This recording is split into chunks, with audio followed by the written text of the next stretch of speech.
Well, I think we're the authors of our own destruction, frankly. I wouldn't attribute or give that credit to somebody like Putin in Moscow by any stretch of the imagination. Mhm.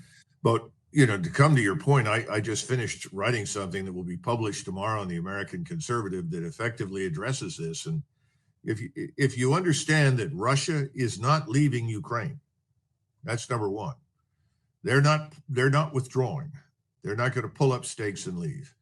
Then you have to understand that they will not lose in Ukraine. Suggesting that the Russians will lose in Ukraine is tantamount to suggesting that if we intervened in northern Mexico, that we would lose in Mexico. No, we're not going to lose in Mexico. We can't.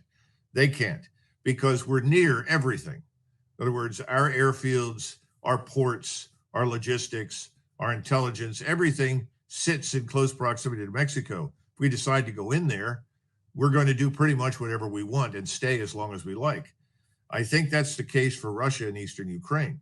Mhm. Now, initially, the goals were neutralize the Ukrainian state so that there are no foreign forces, foreign weapons, and so forth. Secondly, grant autonomy or independence, whatever you want to call it, to the two Russian provinces, Donetsk and Lugansk in the east, who are Russian and don't want to forcibly be Ukrainianized. By the way, there are a lot of people like that in eastern Ukraine. And then lastly, Crimea. Renounce any claim to Crimea, because the whole thing is ahistorical. It's never been Ukrainian. Correct. It's been Russian since 1776, and before that, the Mongols and Tartars ran it for hundreds of years. Perhaps we should give them a hearing and let the Tartars come back along with the Mongols and decide if they want to get Crimea back from the Russians. But the Ukrainians, forget it. That's nonsense. So those were the minimal requirements, but this has gone on so long. The Ukrainians have been so utterly stubborn, at least the ones that represent Zelensky, and I think to a large extent because of us. You mentioned Soros. I'm sure he has an influence. But I think we have seen this as an opportunity to bring NATO together, or so we think, and then hammer the Russians over the head by pushing the Ukrainian fight against Russia. Now, I think that's going to backfire. And you pointed to some things that have already begun. First of all, I don't see any evidence that these sanctions are going to work for any length of time. Countries are already bypassing them. And then if you look at the really big players out there, China, as long as the border with Russia is secure and the Chinese support the Russians, the Chinese can absorb virtually all the oil, gas, minerals, metals, food in abundance that Russia produces. And the Chinese certainly aren't going to encourage the Russians to, commit suicide in order to make us happy, because they probably assume that if the Russians go down, it's only a matter of time until we try to organize something to destroy them. So I think the Chinese are in this for the long haul. And after all, they're the second biggest economy in the world. And then you have Japan, sits right offshore. The Japanese have said, oh, yes, of course, we support you 100%. However, we are going to continue to buy oil and gas from the Russians. And oh, by the way, we have joint projects with them north of Japan in the Kuril Islands and in the Northern Pacific, and we're going to continue running those joint operations.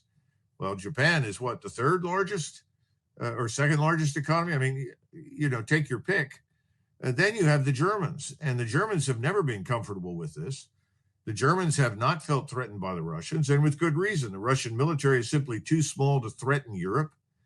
There's no evidence that the Russians want to do anything other than business with Western Europe. The Germans are huge partners for the Russians. They've only now just become the biggest partners for China in Europe. So when you look at the Germans, how long can the Germans live without Russian oil, gas, food, and so forth? The Germans just announced the other day that they're going to start rationing food products. Good Lord.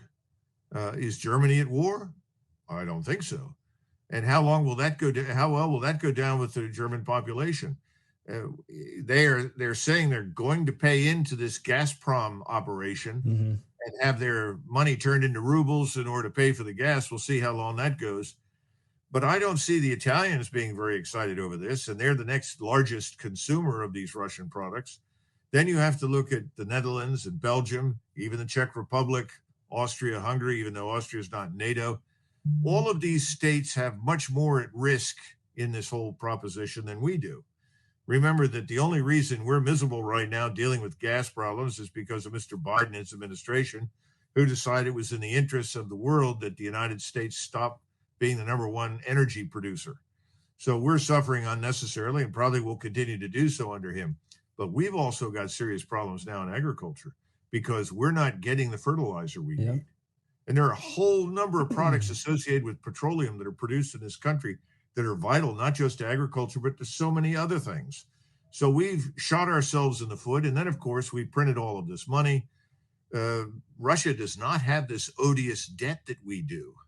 And they're now tying the ruble to gold. Imagine that, going back to a gold standard. Well, that could do us in very quickly, as you know.